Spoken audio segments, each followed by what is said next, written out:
Àríkẹ́ olóhùn iyọ̀ mo tún ti wá débi ọlọ́tọ̀ tó pé tòun ọ̀tọ̀.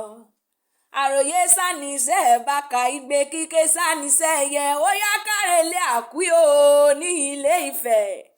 Mo lákìhàn nífẹ̀ẹ́ mo dọ̀rún tán mo jẹjẹ́ ó mọ̀re mo dàgbàgbà fẹ́ mẹ́fẹ̀fà.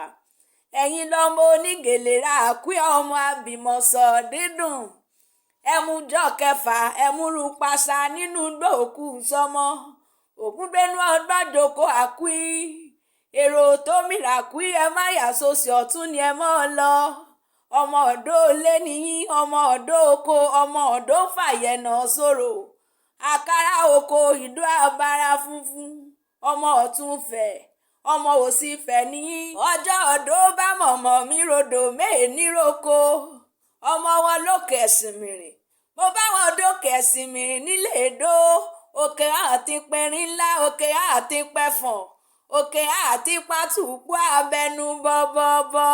Èrò kómírèlé ayé ẹ kíyèsáyé ká ẹ má bàa gòkè ré sódò.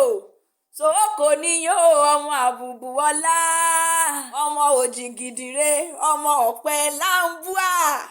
Ẹ̀yin lọmọ òyìnbó òde Akui àmọ́ ròrò lágbo.